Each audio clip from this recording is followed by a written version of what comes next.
Joss Randall. Salut les groupies, c'est votre cowboy Joss Randall qui vient vous présenter sa 284e chronique après le play-off contre Rodez. Chronique qui cette semaine s'appelle « Un doux parfum d'avenir radieux ». Je la commence avec 2 citations pour le prix d'une. La première est d'Olivier Lockert dans Hypnose. « Vous n'avez pas besoin d'être constamment le meilleur, vous avez simplement à l'être au bon moment ». Et une autre de Salvador Dali, à qui on demandait quel était son secret pour avoir du succès. Il répondait « Offrir du bon miel à la bonne mouche au bon moment et au bon endroit ». Alors oui, votre cowboy est de retour, 284e chronique, après ce très beau play-off gagné par l'ASS à la Piole, dans un chaudron une nouvelle fois en fusion. Et quel pied, enfin! Et un nouveau ticket de rêve s'offre au peuple vert qui, par sa prestation une nouvelle fois majuscule dans un Geoffroy Guichard plein comme un œuf, l'aura largement mérité. Chapitre 1, un mental retrouvé au meilleur des moments. Oui, c'était une excellente idée, à laquelle personnellement je ne croyais quasi plus, que la SS retrouve son mental pour le rendez-vous de vendredi. Et un peu de jambes aussi, malgré 2 ou 3 éclopés tentés en tout pour le tout, juste au bon moment. Oui, je m'étais personnellement préparé au pire, après avoir vu le très bon match du RAF en premier play-off dans la semaine, et l'avoir comparé à nos derniers matchs très moyens. Mais même préparé, une élimination m'aurait toutefois causé autant de joie que la chute d'une cheminée sur le capot de ma bagnole neuve. Alors nos Verts ont su faire mentir mon coupable pessimisme, et notre ASS nous a offert un match plein, avec beaucoup de situations, peut-être trop d'ailleurs, pour ne marquer finalement que 2 buts. L'inefficacité offensive en première mi-temps restera comme le seul petit nuage dans le ciel d'une soirée parfaitement réussie. Un match enthousiasmant, plein, offensif, et joué dans le vrai état d'esprit d'un play-off. Probablement d'ailleurs le meilleur match de la SS depuis 2 mois. Et au final, une partie maîtrisée, coucou mon Hulz, et même dominée, face à un RAF qui avait certes laissé des plumes dans le dernier play-off 3 jours plus tôt. Et ce, même si l'incapacité à conclure dans la surface les multiples situations de la première mi-temps nous laissait toujours plus ou moins sous la menace de voir le RAF nous planter, comme ça aurait pu être le cas sur 1 ou 2 occasions. Une belle réussite collective pour la SS, dont on pourra quand même ressortir quelques prestations individuelles majeures. J'ai été particulièrement bluffé par la prestation de Moins fait que la police. Grand match. Et le voir faire encore des courses à haute intensité, gagner des duels et se projeter à la 80e minute fut un vrai plaisir, pour un joueur dont on avait tant décrié l'irrégularité et la fragilité physique. Il termine en tout cas sa meilleure saison à la SS, à n'en pas douter. Une citation au tableau des médailles également pour la charnière centrale, Nader Retro Satanas, Batoubin Sikater. Rien, ou presque, ne leur a échappé aux 2 armoires à glace. Et je suis bien désolé pour les intégristes du Capi Briançon et Lumière, mais la meilleure charnière de la SS, c'est celle qu'on a vue vendredi, il n'y a aucun débat. Car c'est bien que notre habituel capitaine Canada Dry, auteur toutefois de quelques matchs corrects ces derniers temps, rendons-lui au moins ça, agite les bras vers le Coq Nord quand tout va bien, mais au bout d'un moment, le foot, ça reste d'abord du foot. Et au sein de cette charnière, une nouvelle médaille spéciale à notre Nader Retro Satanas, encore auteur d'un match énorme. En plus, ça fera plaisir à mon infirmière préférée, Atley Lareb, celle qui a le culte de la personnalité, et dont c'est le nouveau chouchou. Enfin, comment ne pas citer au tableau d'honneur Cardona que l'amour. Alors lui, qui nous quittera probablement en fin de saison, je le conserverai quoi qu'il arrive en grande estime dans l'armoire de ma fervente amitié.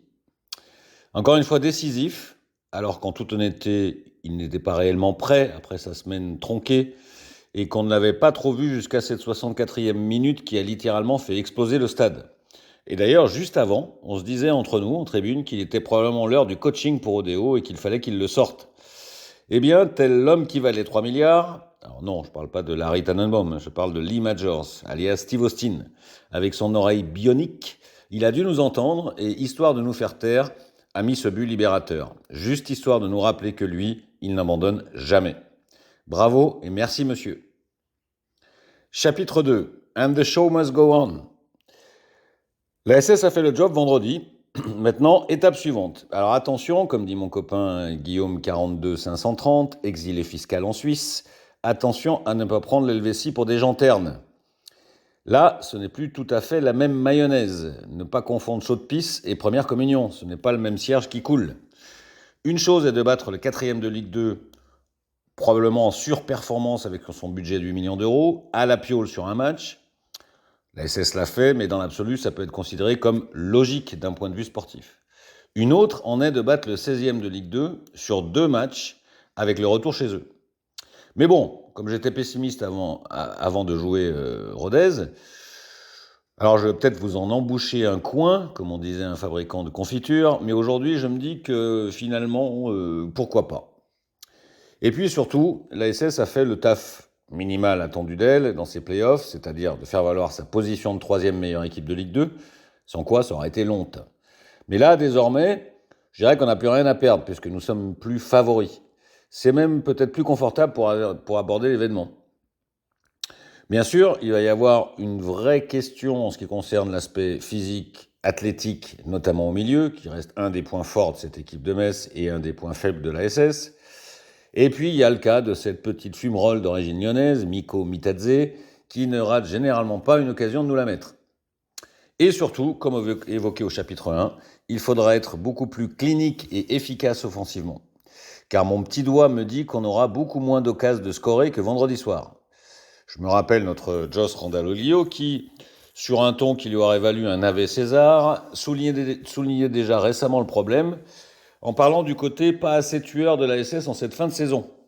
Et quitte à ressortir la grosse boîte à souverain poncif, c'est le moment de rappeler la phrase de Maradona qui à elle seule illustre bien plein de situations frustrantes de vendredi. Être dans la surface de réparation et ne pas tirer au but, c'est comme danser avec sa sœur. Ça fait plaisir, mais ça ne sert à rien. Mais bon, avec une hypocrisie qui foutrait de la nostalgie à un ministre des Affaires étrangères, je me dis que si on met 2 buts sur les 3 seules occasions qu'on aura en tout, et qu'on arrive à tenir le fumier devant et finir le match en clean sheet, pourquoi pas, papa? Chapitre 3, un doux parfum d'avenir. Je vais vous dire, depuis vendredi soir, je n'arrive pas à me départir d'un sourire qui attendrirait un régiment de Mongols. Si on s'était fait ouvrir à la piole par Rodez, la bête noire de la SS depuis la descente aux enfers, là oui, ma bonne humeur aurait pendouillé comme une serpillière au bout d'un balai brosse. Mais là, le job a été fait, et je regarde l'avenir avec une certaine gourmandise. L'avenir à très court terme, avec cet excitant barrage à jouer, et l'avenir à moyen long terme, avec cette vente, aussi inespérée que miraculeuse, qui se profile à un horizon qu'on nous annonce pas si lointain que ça. Moi, je suis comme Rocco Siffredi, j'ai toujours une longueur d'avance. Et je vous annonce que ça sent quand même très bon, cette histoire. D'ailleurs, au passage, le duo présidentiel, tant décrié, parfois à juste titre, parfois non ces dernières années, grimpe à nouveau dans mon estime comme un typhon jamaïcain sur l'échelle de Beaufort, d'avoir su trouver pareille opportunité pour l'avenir de la SS. Alors, je veux bien qu'il y ait encore quelques réticents, mais entre nous, c'est juste des confitures données aux cochons. Bien sûr qu'il n'y en a que ça horripile qu'on évoque l'idée du maintien en poste, mais à mon sens très provisoirement, de quelques inutiles, ceux qui tiennent tant à leur mouchoir car c'est le seul endroit où on leur laisse encore fourrer leur nez, et bien sûr qu'on attendra que ce soit fait, signé, et qu'on jugera sur pièce au fil du temps, mais croyez-moi, je ne pense pas qu'il pouvait nous arriver quelque chose de mieux. Alors peut-être vous trouverez-vous que je me remouille trop la compresse, ou trop à l'avance en tout cas, et vous avez peut-être raison. Mais après tant d'années à se respirer des effluves parfois nauséabonds, je revendique le droit à sentir venir un doux parfum d'avenir. Et puis si vous n'êtes pas content, c'est pareil, c'est moi qui rédige. En conclusion, et si nous avions enfin mangé notre pain noir?